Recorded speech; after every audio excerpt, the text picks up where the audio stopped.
Pode ser o Grupo Corpo ou a Companhia de Dança do Pantanal.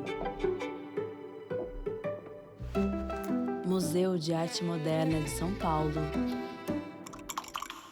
ou Arte em Cores. Filarmônica de Minas Gerais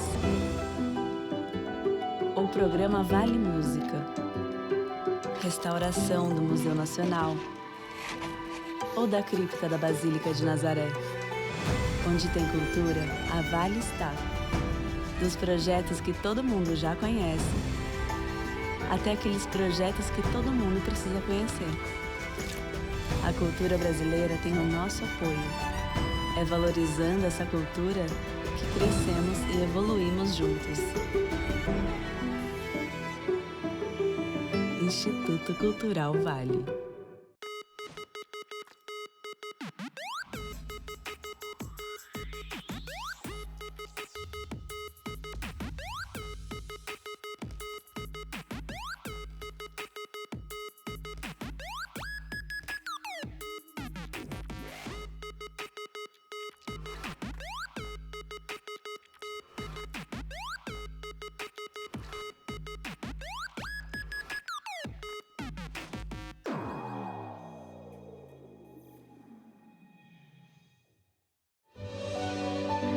Mobilidade é vida. Somos a CCR. Estamos presentes em 13 estados brasileiros e em outros 3 países. Unidos por um único propósito: melhorar a vida das pessoas através da mobilidade. A inovação sustentável nos aponta a direção, as necessidades de nossos clientes, as oportunidades. Valorizamos os encontros. Valorizamos a vida. Caixa, o banco com milhões de clientes que sempre tem um olhar especial para quem mais importa: você.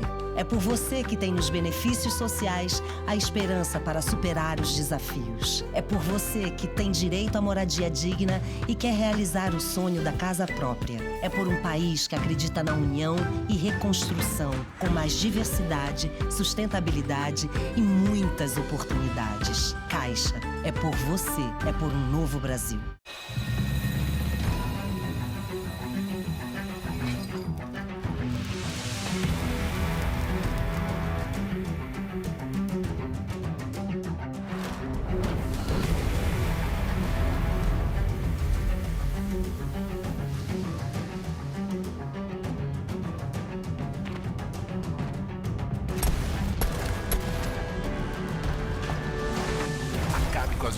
Para não procurar o Sebrae. É empreendedor? Ligue, mande um zap, vá ao Sebrae ou ele vai até você. Ah, e tem tudo no portal. Sebrae, a força do empreendedor brasileiro.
Ministério da Cultura e a Associação Casa Azul apresentam 21ª FLIP, Festa Literária Internacional de Paraty.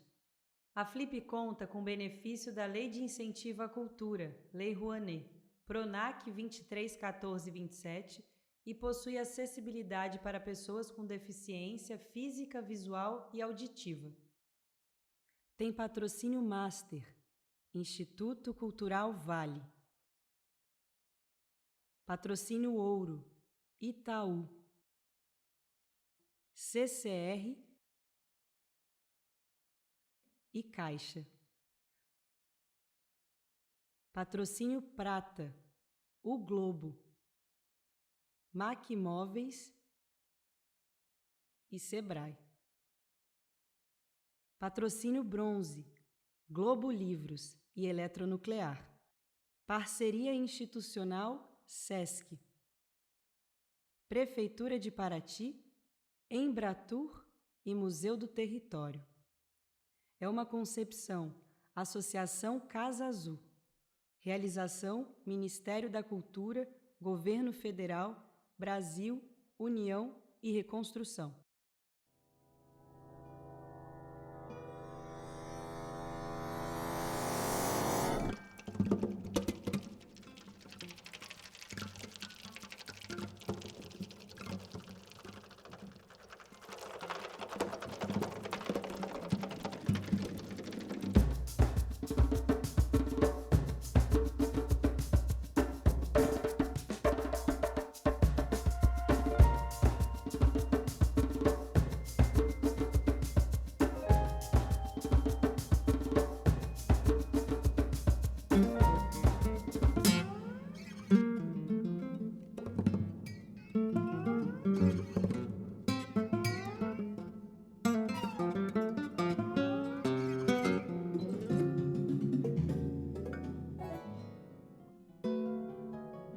Flip, o encontro da literatura com a cidade.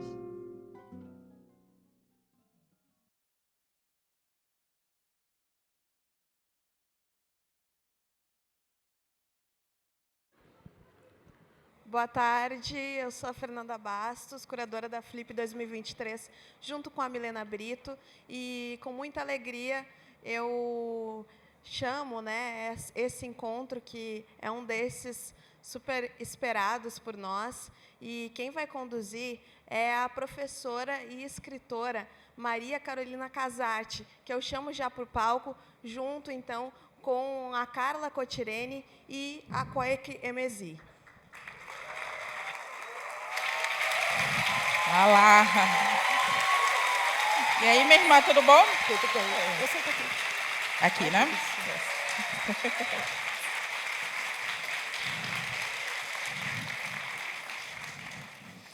Uau! Boa tarde. Eu já queria começar dizendo que essa será uma mediação emocionada. Não vai ser uma mediação blasé. Então, eu peço desculpas se houver lágrimas, risos e gaguejos, porque realmente é uma honra e um prazer poder estar aqui mediando essa mesa tão importante ao lado de Akaueke e Carla Cotirene. Eu queria primeiro apresentar nossos convidados e depois começar a bater papo com eles. Pode ser? Bom, Akaueke Emezi Delo é autor de A Morte de Vivek Hoje, da Todavia, publicado ano passado, best-seller do New York Times, que foi finalista dos prêmios Dylan Thomas e Los Angeles Times Book, além do Penn Jan Steen Award. Pet, da Capulana, que foi publicado em 2021, também foi finalista na categoria Literatura Juvenil do National Book Award, do Walter Honor Book e do Stonewall Honor Book. Já Água Doce, da Capulana, de 2019, foi nomeado livro notável pelo New York Times, selecionado pelo prêmio Penn Hemingway, o prêmio de ficção Young Lions, da New York Public Library, prêmio literário Lambda e o prêmio de primeiro romance do Center for Fiction. Uau! O outro livro também, que agora vai ser traduzido, né? Vai ser publicado também pela Todavia, recebeu em 2022 o prêmio de melhor livro de não ficção. Mais recentemente, publicou sua primeira coleção de poemas, Content Warning Everything, em 2022, Bitter, em 22, também, seu segundo romance, Young Adult, e o romance Você Fez a Morte de Tola com Sua Beleza, Alta Books, agora, 23. Esteve entre os 5 talentos com menos de 35 anos reconhecidos pela National Book Foundation e apareceu na capa da revista Time como líder da próxima geração. Elo mora em espaços limiares. Por favor.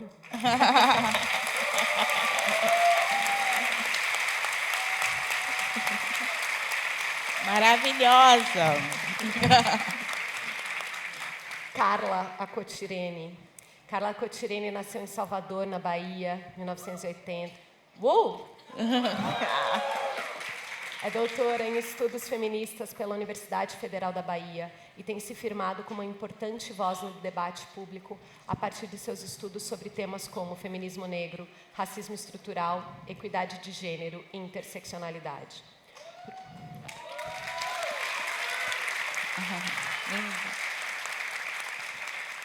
Primeiro livro publicado pela autora baiana, O que é Interseccionalidade, pela editora Jandaíra, em 2019. Faz parte da coleção Feminismos Plurais, coleção essa coordenada por Djamila Ribeiro. Na obra, Carla Acotirene traz de maneira muito didática a noção de como cada pessoa está submetida a vivências e intersecções, a partir de uma reflexão que parte do ponto de vista da mulher negra. Ó Paí Prezada, racismo e sexismo institucionais, tomando bonde nas penitenciárias femininas, também da Jandaíra, de 2020. Sua segunda publicação é fruto da sua dissertação de mestrado, apresentada à Universidade Federal da Bahia. Nesse trabalho, a Acotirene se baseia numa metodologia afrocentrada para colher e analisar dados sobre a ausência de políticas públicas em gênero e raça para mulheres encarceradas em Salvador.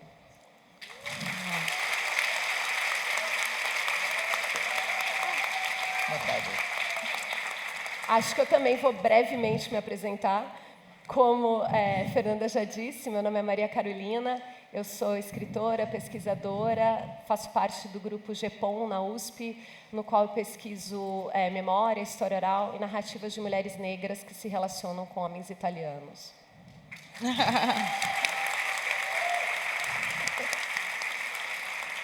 Bora começar a bater papo? O tema dessa mesa é confrontando, né, contra, como a gente pode ser contra a mentalidade decadente. E eu estou muito fiquei pensando o tempo todo nisso, em mentalidade decadente, decadência, mentalidade, afrontar essas questões da contemporaneidade, mas não só. Questões que se reverberam na contemporaneidade, né, mas que vêm de muito tempo. E aí, então, essa mesa, na verdade, vai ser pensando um pouco mais sobre esses temas e pensando sobre esses assuntos. Para começar, eu queria muito ouvir de vocês duas, né, falar como é que a gente pode afrontar essa mentalidade decadente? A nossa existência enquanto corpos insubordinados, dissidentes, né, corpos que nem sempre são tratados como corpos que merecem viver, mas são aqueles que podem morrer. Só essa existência já é uma possibilidade de confronto a essa mentalidade decadente? Sorry, I'm trying to catch up with the translation. Desculpe, estou tentando acompanhar a tradução muito rápida. Não entendi a pergunta, pode repetir? A tradução ficou um pouco confusa. Como o tema dessa mesa é confrontando, como confrontar a mentalidade decadente? A minha pergunta é, essa existência desses corpos, que são corpos insubmissos, que são corpos que não necessariamente se conformam àquilo que esperam que a gente se conforme, essa existência mesma já pode ser uma possibilidade de confronto à mentalidade decadente? Got it. Sim, tanto do meu trabalho, acho que diz respeito a reivindicando a voz indígena original. Nesse espaço, reconhecemos que temos o direito a existir, que nós temos existido há milênios, que nós somos antigos e quando nós nos deslocamos os sentidos do mundo que não devemos existir, o mundo que nos dizem que não pertencemos aqui, e nos lembramos quem somos e de onde vimos que nos dá um lugar para ficar, nós pertencemos aqui, nós existimos nesses corpos e nós temos em muitos lugares mais direito a existir do que aquelas pessoas que dizem que não temos esse direito. Sou eu já. Boa tarde a todas as pessoas presentes. Em nome do meu Ori, da minha família ancestral, quero agradecer a oportunidade de estar nessa mesa, numa sexta-feira. Quero saudar minha orientadora, né? Já que estamos falando de mentalidade, né? Ruptura com a decadência dessa mentalidade ocidental, é importante a gente saudar o Ori, que é uma divindade cabeça, que caso não seja reposicionado a partir de um deslocamento com todas as contribuições ocidentais, hegemônicas, brancas, com certeza não teria capacidade de produzir conhecimentos afro-referenciados. Então, eu estou saudando a minha orientadora, Denise Carrascosa, exatamente porque no processo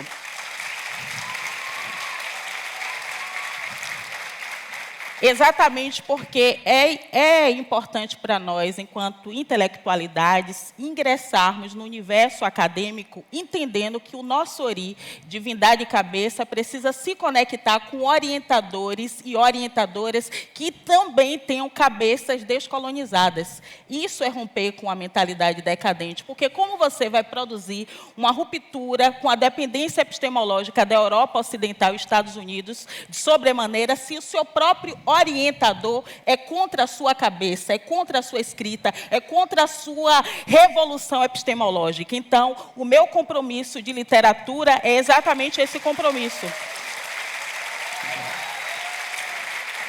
De entender que a minha divindade cabeça está apontada para o sul global, ressarcindo todos os apagamentos linguísticos, filosóficos e epistemológicos dos africanos na diáspora e dos povos originários. E isso só é possível quando as orientadoras e os orientadores também assumem esse lugar. É isso. É isso. Obrigada, viu?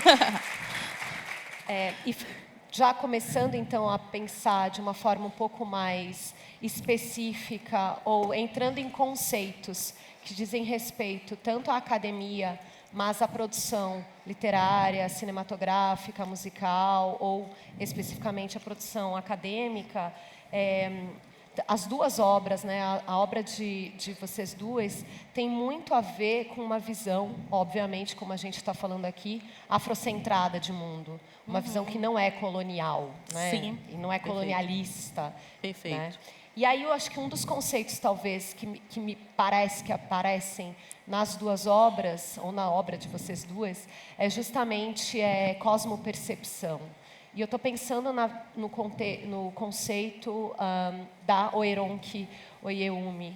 E aí eu queria muito ouvir vocês falarem um pouco sobre essa ideia de cosmopercepção.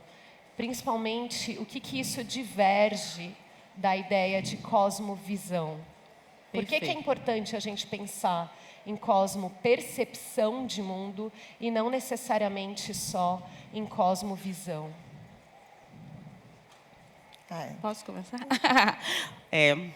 A Oyeronke Oyeyumi, ela é extremamente original e contra-hegemônica a partir do momento que nos pavimenta fora da cosmovisão ocidental. De fato, o colonialismo e o neocolonialismo significaram para nós a hierarquização dos demais sentidos em relação aos olhos, né?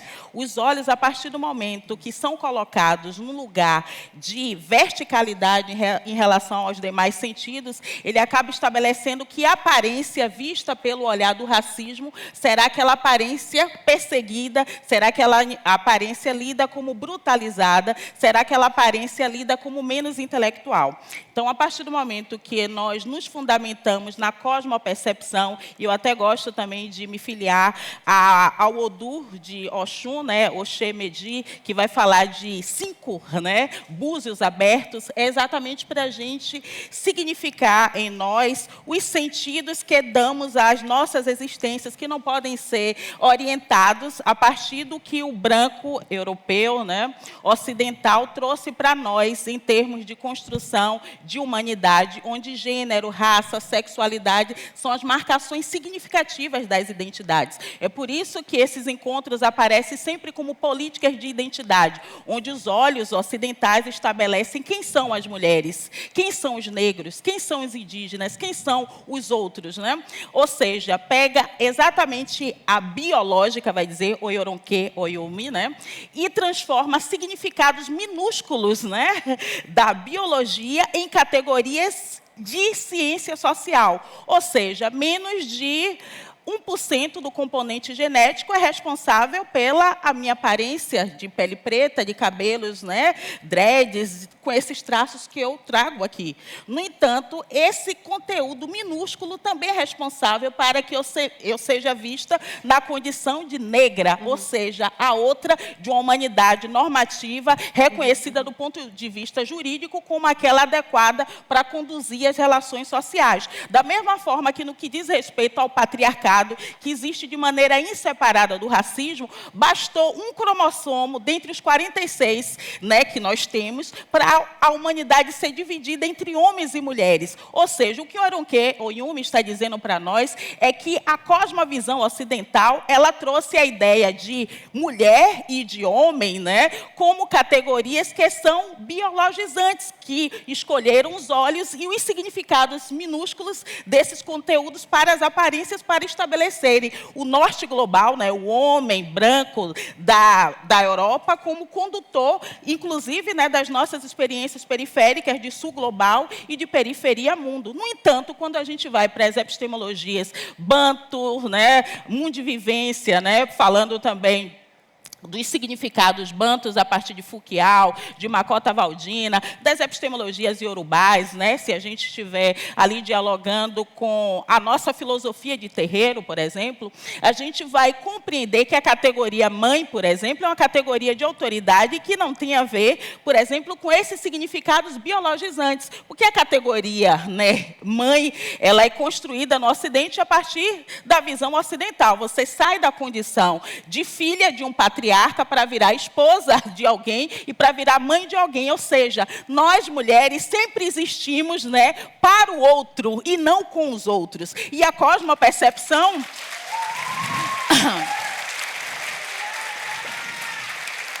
E a cosmopercepção, como fundamento filosófico epistemológico de nossos antepassados, reposiciona a nossa humanidade dizendo: nós existimos em comunidade. A Iá, ou mãe, né, e eu posso até mencionar a Ialorixá, ela não precisa do marido para abrir um terreiro e nem precisa do útero biológico, porque o Runcó já é o lugar do nosso nascimento. Então, não precisa necessariamente desses significados oriundos da nossa visão estigmatizada a partir desses pressupostos da Europa, onde o olho é que marca e define o seu caminho. A cosmopercepção não vai dizer, olha, como disse Sojourner Truth lá em 1851, na Convenção dos Direitos das Mulheres em Ohio, né? E eu não sou uma mulher, você não sabe se eu tenho aqui um pênis ou uma vagina, mas você sabe que minha pele é preta, é por isso que você não me ajuda a pular poças de lama nem a subir em carruagens, porque você está considerando os olhos ocidentais. De nada.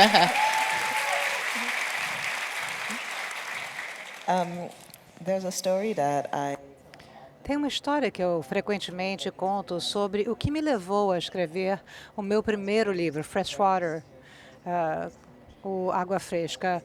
Eu fui criada como católica na Nigéria, tenho um arcebispo e muitas freiras na minha família, portanto, muito católica, uma família muito católica. Então, nós não fomos criados com a nossa espiritualidade tradicional, não fazia parte da nossa cultura, não foi ensinado, ninguém falava sobre isso.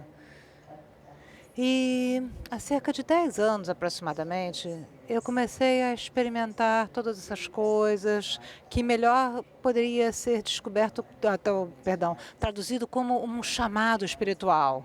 Eu tentava encontrar uma linguagem para a minha própria existência. Aquela necessidade que eu tinha de morrer constantemente, de voltar ao mundo espiritual. Eu fui suicida por quase toda a minha vida. E eu li essa autora de Burkina Faso, Manidoma Sune. O livro é chamado Of the Water and Spirit, da água e do espírito. E quando eu li esse livro, mudou, acho que eu posso dizer, mudou minha vida, isso. Ele fala sobre como, quando nós pensamos sobre colonialismo, nós pensamos que a nossa língua foi substituída, que a nossa cultura foi substituída, a nossa religião foi substituída. Mas o que Soné, esse autor, fala é que, essencialmente, a nossa realidade foi substituída. Coisas que tinham sido reais por gerações, séculos, deixaram de ser reais, porque os brancos disseram e falaram, isso não é verdade, isso é cultura pagã, isso é errado, isso é superstição, e forçando aquela violência contra nós. Isso, então, faz essa mudança no entendimento de que nós estávamos vivendo em múltiplas realidades, foi essencial para o meu trabalho. Há uma coisa que eu falo, uma citação da Toni Morrison, depois que ela ganhou o Prêmio Nobel, e ela estava sendo entrevistada, e o entrevistador perguntou a ela, como é que você se sente agora por ser aceitada pelo chamado mainstream, pelos grandes? E ela assim, eu já faço parte dos grandes há muito tempo. Eu estou sempre ali na fronteira, na beira. Eu acho que isso é essencial e o mundo, então, que saia da minha frente, porque eu sigo em frente. Quando eu comecei meu trabalho, eu combinei essas coisas. Se eu disser que eu quero ser central, que a nossa realidade nativa é real, verdadeira e válida, e eu simplesmente vou trabalhar a partir daí. Eu me recuso a me mexer. Eu não vou ser ocidental, eu não vou explicar isso, eu não vou aceitar as metáforas que estão sendo dadas a mim. Quando Água Doce foi publicada, as pessoas disseram, ai, que graça, sobre problemas mentais. Eu disse, não é sobre saúde mental, não. É sobre uma espiritualidade, uma autobiografia espiritual sobre Obanji, que é o espírito mau, que é um espírito que nasce sádico e que eu acho que ter essa centralidade, segurar ali a sua raiz, eu acho que é uma das posições mais radicais que podemos ter. E realmente é muito difícil para as pessoas conseguirem interrogar nossas próprias condições em relação àquilo que nos foi ensinado, aquilo que nos disseram que era real. Meu pai, por exemplo, ele tem uma pequena clínica na Nigéria e um dia ele chegou e tinha sangue ali na entrada da clínica e ele disse, eu vou chamar um pastor para rezar aqui, para benzer, mas ele não acredita em coisas tradicionais. Ele diz que isso é superstição, mambo-jambo. E ele disse, se você não acredita, então por que você vai querer que ele venha aqui rezar? Deixa lá, você não acredita, certo? Não é verdade. E ele disse, não. Alguém tem que vir aqui, benzer isso aqui. E foi aí que eu entendi que, para pessoas negras, no mundo inteiro, estamos vivendo nessa realidade compartilhada negra, que é espiritual, intrinsecamente, em que entendemos que não precisamos acreditar em nenhuma coisa para que essa coisa seja real. Nós entendemos que nossos pais podem ver o futuro nos sonhos. Você pode ter uma mãe negra, seja daqui, ou da Jamaica, ou de Gana, ou da Carolina do Sul. E no momento que ela diz, eu tive um sonho, que alguma coisa ruim vai acontecer com você se você sair, todo mundo sabe que você vai ficar em casa. Dali você não sai. Então, eu acho que ter esse entendimento dessa realidade compartilhada negra, dos continentes da diáspora, que todos estamos vivenciando nesse mundo profundamente espiritual, e como isso pode ser poderoso se todos pudéssemos chamar isso como nosso centro, como a nossa realidade, e dar a isso o peso necessário. Dar a isso a crença necessária, como nós damos para a realidade ocidental. Quanto que a gente não poderia mudar no mundo só apenas com isso?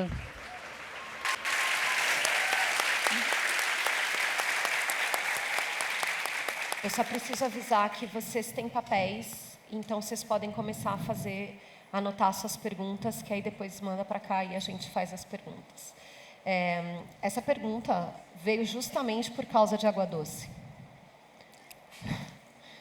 Lendo Água Doce, é realmente isso, né? Esse livro que vai tratar dessa cosmopercepção, é um livro espiritual, que vai falar de inúmeras questões que dizem respeito a essa existência afrocentrada, ou que procura ser uma existência afrocentrada. E aí, seguindo nesse caminho, mas não só, uma das outras coisas que a gente consegue perceber em Água Doce e em outras obras é essa flexibilidade, vamos dizer assim, temporal, né? A gente consegue ver que o tempo, ele realmente não é um tempo cronológico do colonizador linear, né? Até porque Cronos comia a seus filhos, né? Então, que bom que a gente não vive no tempo cronológico, mas que é um tempo que a gente pode chamar de espiralar, e que aí possibilita que vários outros encontros aconteçam a despeito de dizer que hoje é 20, nem sei que dia é hoje, de novembro. 24. Então, eu queria ouvir vocês falarem um pouco sobre essa possibilidade também de existir em várias espirais de tempo e de espaço. That's a great question. Excelente pergunta, obrigada. Olha, alguém me indicou outro dia, me falou outro dia que boa parte que meus livros são escritos nessa estrutura, são fios diferentes de tempo, eles dobram sobre si mesmos e eles perguntam como é que eu consigo escrever assim? E para mim foi, bom, é assim que eu penso. É difícil escrever de uma maneira que vá linear, com um narrador, porque eu estou sempre sendo habitada ou habitando essas multiplicidades. E eu acho que o tempo é uma dessas coisas. Eu sinto que como que eu posso dizer isso? Muitas vezes, quando eu penso sobre o tempo, eu penso sobre as coisas que foram feitas conosco, no sentido de que com as realidades indígenas, por exemplo, boa parte do tempo as pessoas pensam a única coisa que é considerada autêntica como espiritual africano é aquilo que era naquele momento exato, naquela linha do tempo em que fomos colonizados. Então tudo ficou congelado ali. O que é real é só naquele momento. Quando eu escrevi Água Doce, por exemplo, eu estava falando sobre Obanja, aquela espírito criança, espírito mal criança. E é um conceito que é conhecido como abico, eu acho aqui, que é aquele mesmo espírito criança, aquele conceito. Mas muitas pessoas estavam me acusando de inventar uma coisa. Isso era fake, ou escrevendo apenas para receber a atenção do Ocidente, dizendo, isso não acontece, aquilo não acontece, não é preciso, não é real. Mas aí a pergunta é, então, o que é preciso, o que é real? Qual parte da história, onde que nessa linha do tempo você está escolhendo que, então, é real ali? E muitas vezes é quando as pessoas apareceram e fomos colonizados, e aí disseram, como que você definiria Ogbanje? E alguém fez uma lista. E as pessoas estão usando essa lista hoje, ainda hoje. Não era uma lista por nós, nem para nós. É apenas aquele momento no tempo que é definido pelo olhar do colonizador. E que a nossa cultura só existe naquele momento que os colonizadores olharam para nós. E é ridículo pensar assim, pelo menos para mim. Eu acho que há tanto sobre tempo, espiritualidade, que é fluido e que vai desafiar essas construções lineares. E muito do meu trabalho é como isso vai entrar no tempo contemporâneo. Eu adoro ouvir pessoas aqui falando, por exemplo, sobre esses conceitos espirituais, como eles existem hoje, à medida que nos engajamos com eles hoje, entendendo que nós não trabalhamos com os mesmos limites dos tempos coloniais. E que nós estamos evoluindo em todas as direções, em todas essas espirais, em todas essas multiplicidades. Pode aplaudir. Gosto. Enquanto minhas irmãs estavam falando, também foi passando na minha cabeça um tempo, né?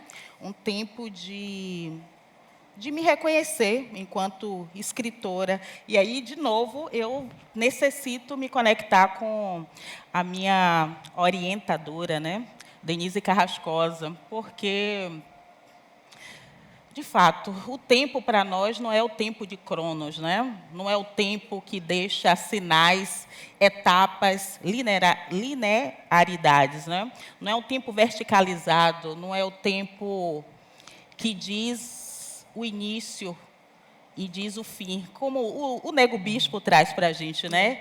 É início, meio e início novamente, né? Nego Bispo, um grande intelectual. E o significado desse tempo, para mim, né, dentro da nossa comunidade, tem a ver até com o caminho de você romper com os próprios dispositivos jurídicos do que é infância, do que é velhice, do que é mulher, do que é ser adulto, né? Quando você olha, por exemplo, para um menino de 7 anos, que dentro do Estatuto da Criança e do Adolescente seria considerado, né, alguém incapaz, mas se você olha a partir de raça e você vê que ele é reconhecido como menor de idade, você sabe muito bem que para ele não faz sentido mais ir para a escola porque ele é o homem da casa. Ele não é o tempo da criança de 7 anos, porque os dispositivos de raça colocaram ele num lugar de responsabilidade que a própria Lélia Gonzalez chegou a elaborar para nós, né? Para nós não tem um tempo de complexo de Édipo, de você confrontar seu pai disputando a mãe, porque você tem um pai que foi morto pela polícia e uma mãe que está fazendo faxina na casa de alguém que está escrevendo um artigo acadêmico nesse momento. Então, tempo para nós tem a ver com a espiritualidade, nos posicionar como pessoas que já são capazes de assumir determinadas responsabilidades. E isso, para mim, tem a ver com o lugar que eu tenho hoje, né, de 43 anos, escrevendo agora, né, 3 livros, que o terceiro, fruto da tese de doutorado, é Fragrante Forjado, doutor Vossa Excelência, e dentro da academia, o cronograma dizia que eu teria 4 anos para eu terminar a minha tese de doutorado. Mas, conversando com a orientadora, Denise Carrascosa, eu entendi que minha tese iria ser concluída em 6 anos, que é exatamente um tempo do Odu de Xangô, que fala de justiça, que é o meu trabalho, um trabalho de justiça. Ou seja, enquanto eu não desenvolvi um tempo de entender que não é a academia que vai me fazer alguém reconhecida pela credencial acadêmica, eu não conseguia escrever. Eu não conseguia escrever porque eu estava num tempo de ter o prestígio de ser uma intelectual com doutorado e não tempo de ressarcir todas as pessoas da minha família que foram consideradas pessoas não alfabetizadas porque não sabia ler, porque não sabia escrever. Enquanto eu não me conectei com o tempo de minha avó, que era alguém semi-alfabetizada, enquanto eu não me conectei com minha mãe, com meus pais, eu não consegui escrever. E isso só foi possível a partir do momento que eu coloquei o espírito na teoria. Eu sou alguém que é carregada pela energia de Xangô, só que eu não estava honrando Xangô no que diz respeito às epistemologias de justiça, porque eu estava mais preocupada em me tornar doutora e enaltecer, até em termos, né, de tempos de mídias sociais e de algoritmos, do que o tempo que vai ressarcir uma justiça que dê conta dos nossos caminhos. Então, tempo, para mim, é exatamente você fazer esse movimento de entender o seu caminho espiritual. E o meu é o Fumedi, que dizem, né, no dia de hoje, é o 10º a responder. Eu olho para muitas irmãs e irmãos e digo assim, todo mundo já tem sua casa própria, né, seu carro e tal, mas o meu tempo é agora, mais velha, com mais maturidade, com mais compromisso, sem arrogância e com compromisso de entender que a justiça é o tempo que me faz agora, né, ser alguém que, antes de querer, né, o dinheiro, né, do mundo moderno colonial, eu preciso entender a riqueza que está dentro da abóbora do Obará, que Baba Sidney vai dizer muito bem. A academia faz isso com a gente todos os dias, né? Faz a gente duvidar que tem alguma riqueza no nosso caminho. Mas você tem que confiar na abóbora sem saber o que tem ali dentro. Isso, para mim, significa tempo. E tempo, para mim, é maturidade. É compromisso do seu ori com o seu caminho ancestral. Isso, para mim, é tempo.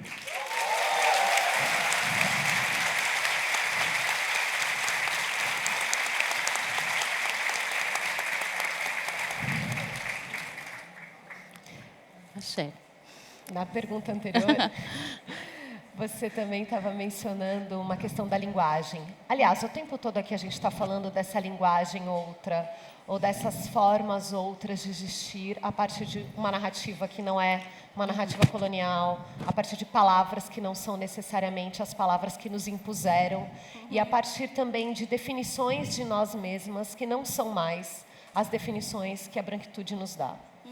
E aí eu queria falar especificamente dessa questão da linguagem, também pensando não só em Água Doce, mas principalmente porque esse livro mudou a minha vida, já que o outro mudou a sua. Pensando, a gente está aqui falando dessas diferenças de vivência e de percepção e de cosmo-percepção a partir do sul global, de uma ideia de sul global e uma ideia de norte-ocidente, né? E, de fato, o Ocidente não dá conta das nossas existências.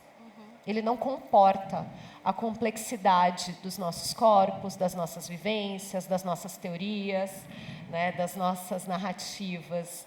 E a gente, no final das contas, precisa acabar inventando palavras, inventando gêneros. Aqui estou dizendo gêneros de escrita, não só, né?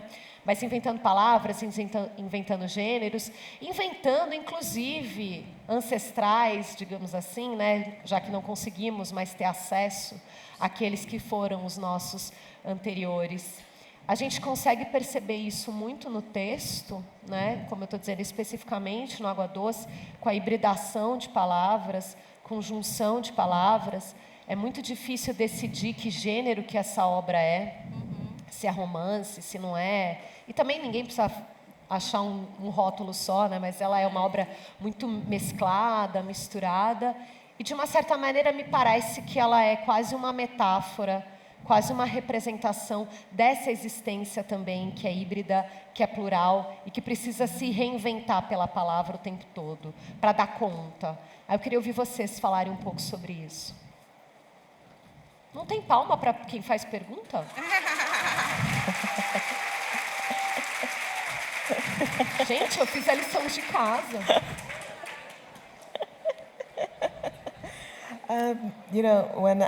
Sim. Quando eu escrevi a Água Doce, realmente foi muito difícil. Começou porque, como você disse, estava procurando uma linguagem e começou que tentava traduzir meu nome. Meu nome é Quake e, crescendo, meu pai sempre traduzia como preciosa. Isso não é a Quake. Traduz como o ovo da serpente. Então, eu fiquei curiosa porque o ovo da serpente é considerado precioso, é porque justamente na terra Ibo, a Ala, a deidade mais poderosa, a deusa da cultura Ibo, chama Omenalá, que significa fazer de acordo com Alá. A religião chama-se Odenalá, existir de acordo com Alá. Ela é a lei, não, nem é uma religião, é a realidade. Toda parte da nossa existência é definida pela espiritualidade. É o que torna as coisas tabu ou não. Se você quebra a lei, você faz uma abominação contra essa divindade. Uma das manifestações físicas é a serpente. É tabu matar uma serpente se você tem que dar o enterro de um ser humano. Se você leu As Coisas Se Desmancham, você vê citação disso. Então, o ovo da serpente é considerado precioso porque é o filho da divindade. É por isso que meu nome foi transmutado para preciosa. Meu pai é cristão, formalmente cristão, mas ainda é um pouco deformado também como cristão. Mas quando eu nasci, ele rezou por mim primeiro. E quando nasci, a igreja se recusou a me batizar devido ao meu nome. Disseram que é pagão o nome, tem que achar um nome que tem Deus no nome. Deu o segundo nome, Shezara. Deus respondeu, eu rezei e você foi enviada. Deus respondeu. Eu tentei descobrir minha existência, essa atração para a morte, e comecei escrever essas peças de ficção curtas e aconteceu que não era ficção, mas em torno dessa questão, o que acontece se você fosse meu pai? Você reza por um filho e outro Deus responde e envia a filha dela e você dá o nome correto. Você deu àquela criança o nome que não faz parte da sua religião, mas é muito diferente do que você acredita, mas você compreende que é importante e você, mesmo quando a igreja se recusa a batizar a criança, você não muda o nome, você mantém o nome. O que significa agora ser a filha dessa divindade. E estive no mercado em Lagos, na Nigéria, estava comprando no mercado tecido de um mercador que era Igbo também, estava com alguém que era Yorubá. Eu disse ao mercador meu nome, o mercador disse, Akwege. É um nome lindo, muito forte. E a pessoa Yorubá perguntou, o que significa Akwege? E o mercador deu a minha tradução predileta. Ele disse, Akwege, você não encontra. Se você encontra, você não pode tocar. É maravilhoso isso. Uma tradução linda, mas é assim que o livro aconteceu. Eu entrevistei meus pais para o livro. Eles não sabiam o que estava fazendo, o que eu estava fazendo, esse mergulho na espiritualidade que eu estava tentando, usando a linguagem para fazer sentido da minha existência. Achavam que eu estava escrevendo um livro autobiográfico bonitinho. Minha mãe contou uma história quando eu era criança. Ela disse, quando eu era recém-nascida, você se rastreou, ficou engatinhando com a cobra no chão. Eu fiquei rastejando. Sim, eu me lembro, porque eu chamei sua avó, eu disse à sua avó, a criança está se rastejando como a cobra no chão. Eu disse, isso é excelente para meu livro, excelente, um conteúdo perfeito, mas ao destrinchar isso, como seguir um caminho através da linguagem, eu conheci Andaramola, ela diz quando ele viu histórias em linguagem na cultura indígena, ao contrário da cultura do Ocidente colonial, ela destaca a diferença nos tipos de verdade que nós lidamos. Então, no Ocidente, é verdade por verificação, como ciência, como a academia funciona. Você tem uma teoria, você tem que verificar a teoria. Isso no Ocidente. Ela me ensinou que as culturas indígenas funcionam com verdade por revelação. Você sabe coisas que você não sabe como saber. As coisas são contas através da adivinhação e você não precisa verificação, é através da adivinhação, porque nossa linguagem, nossa realidade funciona dessa maneira, com adivinhação e revelação. Escrever Água Doce foi assim, esse processo longo da verdade por revelação, onde eu parei de ser cristã, depois de não havia como, depois de escrever Água Doce, mudou o tecido da minha realidade através da linguagem. Quando terminei o manuscrito, viajei um pouco e conversava com outros. Eu conversava com pessoas em Gana, de fato estive também na Bahia durante uma conferência feminista 2 anos atrás. Estive na Jamaica também e compartilhava essas histórias da minha realidade, como era chamada de volta para a minha cultura indígena. Eu cheguei de sola, não queria mudar a minha vida assim, mas eu compreendi que em algum momento, quando há um chamado espiritual, você tem que ser obediente, senão arrasta você de qualquer maneira. Adorei contar às pessoas assim, e era compartilhar a linguagem que elas poderiam participar. As pessoas chegavam e me diziam, contavam suas histórias sobre suas realidades.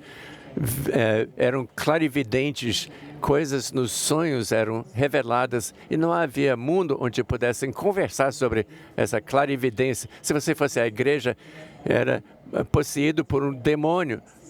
Alguns amigos foram exorcizados pelos pais porque eram considerados possuídos por falar dessas realidades.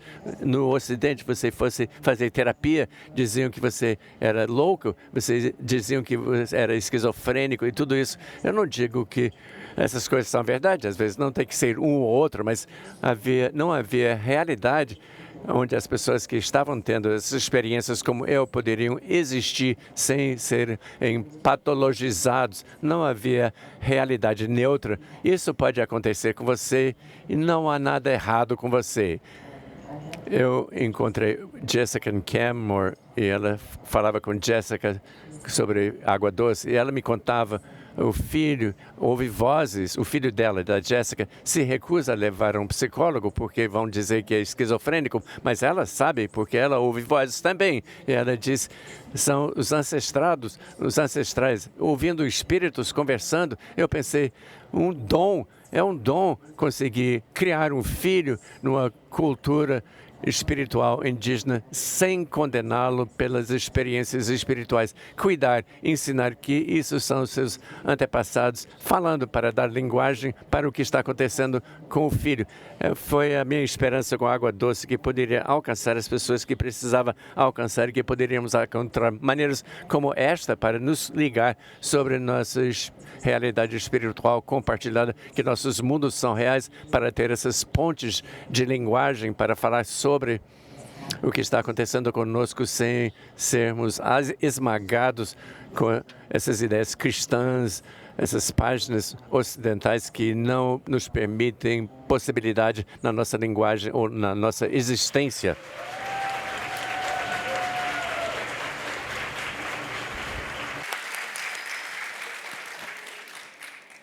Ai, gente, linguagem, né? Sabe que eu sou muitas vezes acusada de excesso de desobediência, né, literária, epistêmica, e isso tem a ver com o reposicionamento dos nossos significados de filosofia de terreiro, de epistemologia africana, que, quando ignorados pela maioria de mentalidades decadentes, exatamente porque são ocidentais, acaba fazendo de mulheres como eu, né, mulheres um tanto distantes, né, da comunidade, quando, na verdade, é um processo mesmo, você fazer a disputa literária, a disputa epistemológica, e eu fiz isso no livro Interseccionalidade, né? Se interseccionalidade foi um conceito sistematizado por Kimberlé Crenshaw, e ela é uma jurista estadunidense, eu disse, olha, essa interseccionalidade aqui, na verdade, é encruzilhada discursiva. É encruzilhada de Exu, né? Se nós, mulheres negras, historicamente, a partir da colonialidade, fomos colocadas na cozinha do conhecimento, é porque nós também sabemos preparar oferendas analíticas. Então, todos os nossos conceitos são, na verdade, oferendas analíticas, sabe? Oferendas analíticas, agora foi demais. Exato. Agora eu vou ter que usar esse no doutorado. Exato, porque Exu é a boca que tudo come, mas ele cansou de comer as teorias ocidentais, ele quer comer das nossas mãos, porque nós conhecemos os ingredientes metodológicos afro-referenciados, contracoloniais, nós passamos tanto tempo na cozinha do conhecimento que a gente já sabe como envenenar a academia, a gente já sabe como se infiltrar.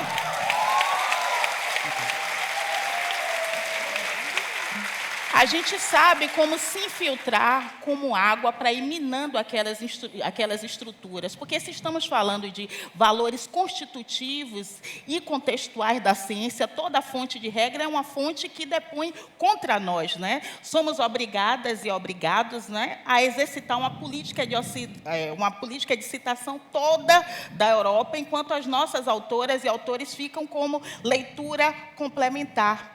Então, eu disse, não, se vamos discutir interseccionalidade, eu posso, sim, referenciar, né, os Estados Unidos, como bem Lélia Gonzalez mencionou para nós, né, os Estados Unidos não podem serem considerados um Capitão América que vai salvar o resto do mundo. Por mais que eu goste de Angela Davis, de Kimberly Crenshaw, de Patricia Hill Collins, mas essas autoras acabam sendo as dofonas de nossos barcos. Nós também temos os nossos pontos de vista e podemos, sim, né, reposicionar categorias que foram atravessadas pelo sistema mundo por conta dos Estados Unidos estarem muito próximo da Europa Ocidental em termos de publicação e difusão do conhecimento. Então, a partir do momento que eu faço isso, eu digo, não, interseccionalidade é uma encruzilhada, e se eu estou interessada na identidade de raça, gênero, classe, território, é porque eu estou dizendo que na encruzilhada a gente coloca cachaça, mel, farofa, cigarro, para atender todos os grupos que são considerados outros. Nós somos essa encruzilhada discursiva porque a gente não está preocupados e preocupadas em dizer quem vem primeiro. Porque quando estamos falando de encruzilhada, não existe qual avenida que vem primeiro. A encruzilhada é que vem primeiro. E o que arriamos lá não é para o bem viver dos negros, mas é o bem viver dos indígenas, das populações LGBTs, das pessoas com deficiência, das mulheres. Então, esses são os nossos pontos de vista, que são exatamente esses preparos que não estão dando conta apenas, né, de matar a fome histórica de um grupo de classe trabalhadora que não detém os meios e modos de produção, ou de mulheres que são os outros dentro de uma ordem patriarcal de gênero, ou dos negros que são lidos como tais por conta de serem vindos, né, do território africano. Nós somos exatamente esses intelectuais que estão nessas avenidas inseparadas e transitamos por todas. Nós, como vai dizer de novo, eu sempre preciso citar a minha orientadora, porque ela me disse na tese de doutorado, ela disse, não use filiado, não. Imagina só se nós somos filhos de alguém, filhas de alguém, né? Como a academia nos obriga a colocar, não. Angela Davis, filiada ao pensamento marxista. Veja só, se Angela Davis é filha de alguém, de jeito algum, gente. De jeito algum. A gente precisa se descolonizar também criando possibilidades discursivas que fujam, né, desse léxico que é tão habituado a entender o que a academia ressuscita como um modo, né, de ser aplaudida e aplaudida pelas palavras-chave. Então, vai ser um processo, sim, desafiador para a gente. Alguns momentos seremos acusadas e acusadas de serem distantes da comunidade, como eu sou constantemente. Não, Carla fala difícil, Carla fala, né, em Exu. Aí eu digo, peraí, né, gente? Eu falo de Exu, falo de Oxum, e você fala de montinho de Vênus, você fala de trompas de Falópio, e aí está tudo bem, né? E eu não posso falar do meu montinho de Oxum, não é? É isso que é preciso a gente fazer, mesmo que seja, né, um enfrentamento que vá causar certos dissabores, né, e até maus entendidos no âmbito acadêmico, mas ainda assim a gente precisa fazer. Então eu digo, não, olha só, a Bíblia é o livro mais traduzido no mundo, né, porque eu também não posso colocar os oriquis, os itãs, as oralidades também como fundamento que viva e vibre o mesmo padrão de autoridade discursiva que é escrita.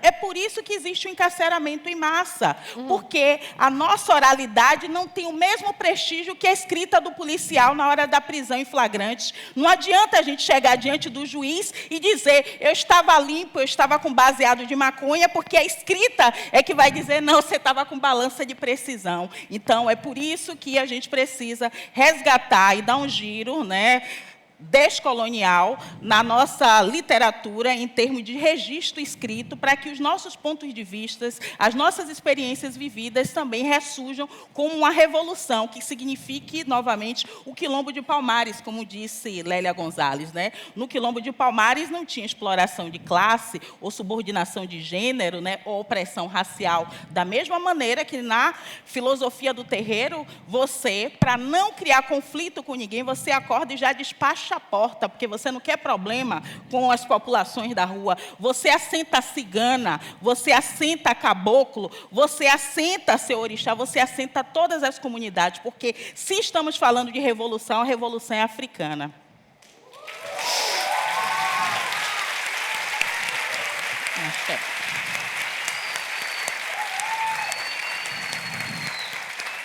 Axé.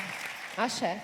Eu vou fazer o lembrete de novo. Se tivermos perguntas, por favor, mandem para a gente poder fazê-las, porque estamos muito próximos de dizer até breve.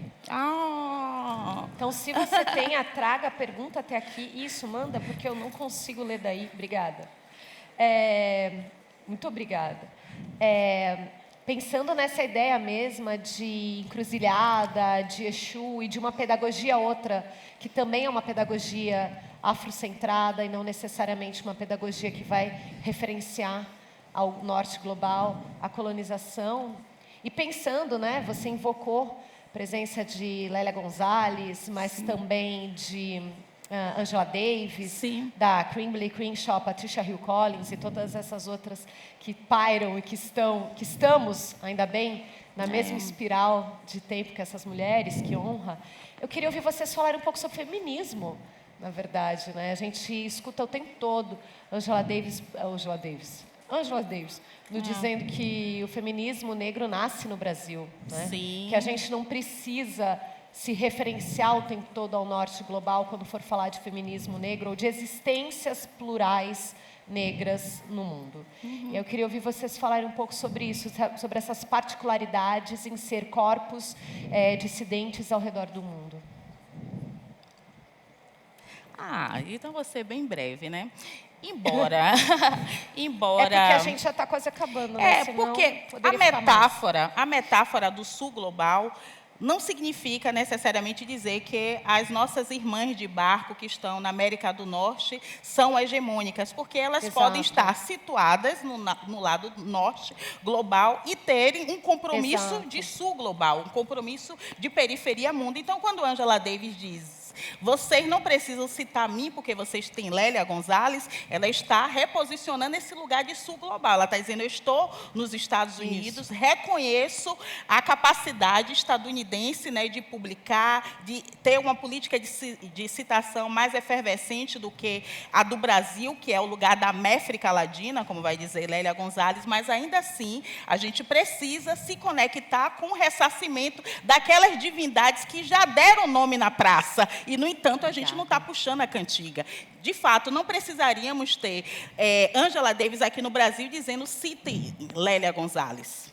Porque todos nós que conhecemos a filosofia de terreiro, sabemos que a partir do momento que passamos pela iniciação, nós passamos também a sermos chamados e chamadas pelos nomes das nossas iniciações. E Lélia Gonzalez deu nome na praça, está consolidada, e ainda assim a gente não respeita o barco, né? Não puxa a cantiga do seu nome, porque precisamos o tempo todo mostrar que lemos e conhecemos as autoras da América do Norte, as autoras que estão no lado norte global. Então, eu penso que os feminismos, eles estão o tempo todo nessas disputas de até utilizarem palavras-chave que visem até uma maior circulação do feminismo ocidental, que é o que acontece com as feministas da Europa e as feministas estadunidenses, que utilizam, por exemplo, Joyce Bert, se estiver aqui, pode concordar comigo, né? A ideia, por exemplo, de empoderamento de todas as mulheres, quando, na verdade, são elas que juntam milhões para virem para as Américas salvarem as mulheres indígenas, as mulheres negras,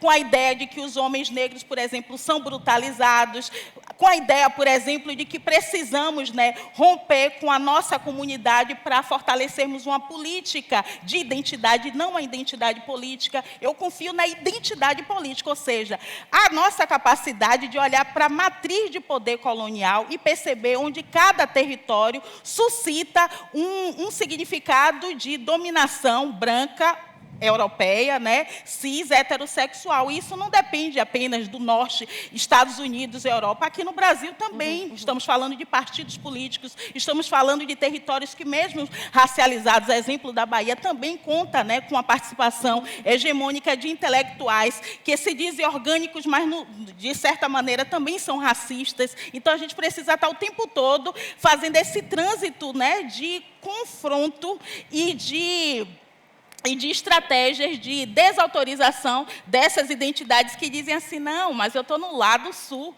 eu sou brasileiro, mas você é racista do mesmo jeito, porque você está dentro de um território que também reconhece a sua brancura, como vai dizer Guerreiro Ramos, como capital simbólico que faz você circular em várias instâncias de poder e de representatividade política, onde você diz, não, mas eu não sou branco, não, mas eu sou brasileiro, né? Eu sou racializado. Ainda que nós saibamos, né, como vai dizer Jasbi Puá, quando você viaja, né, fora desse eixo do sul global, você também é lido, né, como outro, como racializado. E isso é importante para a gente pensar um feminismo contracolonial, que pense estrutura e não só identidade. Porque se a gente pensa só na ideia de identidade, a gente vai cada vez mais criando, né, recursos de minorias que ficam disputando quem é que sofre mais, quem tem mais legitimidade, enquanto a estrutura permanece a mesma, né? A estrutura permanece a mesma porque os Estados Unidos, né, se colocam como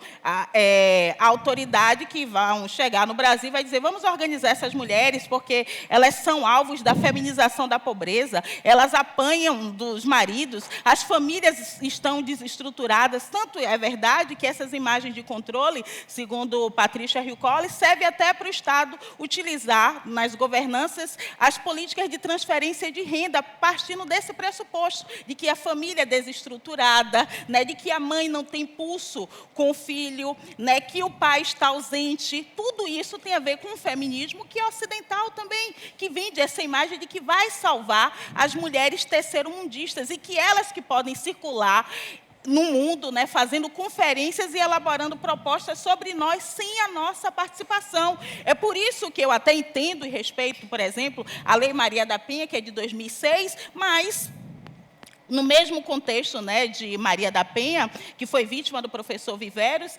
a nossa querida, né, quilombola, Beatriz Nascimento, também foi vítima dentro de um contexto de violência contra a mulher e sequer citada nesse âmbito. Isso tem a ver com o quê? Com feminismo. Se hoje somos o 5º do mundo em feminicídios, isso tem a ver com feminismo. Não apenas com os homens que são agressores letais, mas porque essas feministas foram para a academia alavancar a categoria gênero como se raça não informasse gênero. Vai dizer Angela Davis? Como se raça não informasse gênero, fez com que as perspectivas, né, teóricas dos feminismos no campo da violência contra a mulher virassem correntes onde nós somos aprisionadas na dominação masculina, da dominação patriarcal, da simbiose de raça e gênero, e onde a nossa interseccionalidade e a nossa encruzilhada sequer participou, porque na década de 80, né, professora? Estávamos dizendo, somos reconhecidas e reconhecidos também pela nossa humanidade. A gente não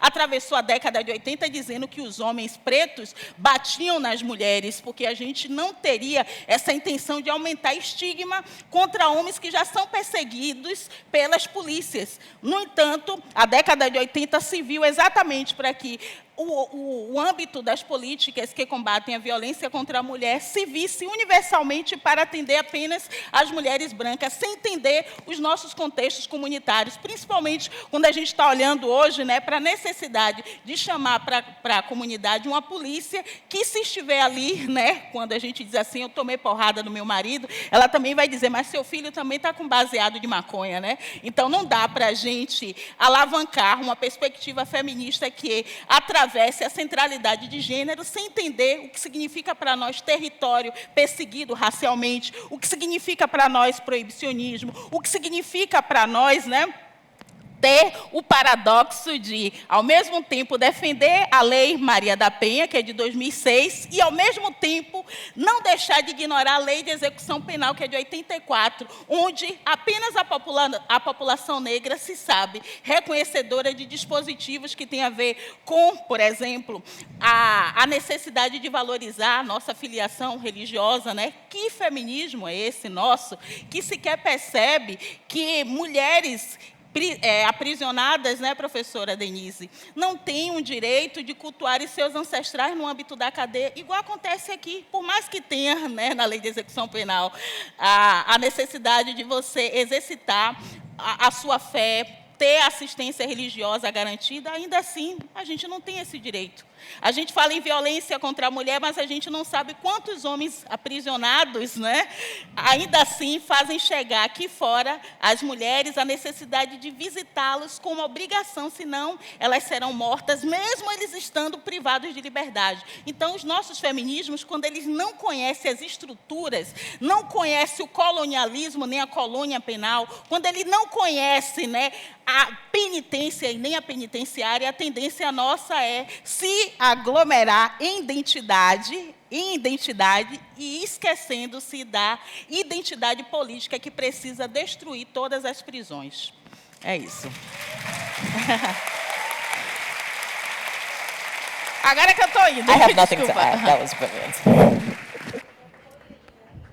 Ia de ficar aqui a noite inteira. Acontece que essa não é a única mesa da noite. Infelizmente, Felipe, por favor, organize isso da próxima vez de um jeito que a gente tenha 4 horas de mesa. Ai, a gente precisa. O tempo todo. Eu sei que há perguntas aqui, mas eu não vou conseguir fazê-las. Eu fiquei cobrando, mas eu não vou conseguir fazê-las. Eu já peço desculpa.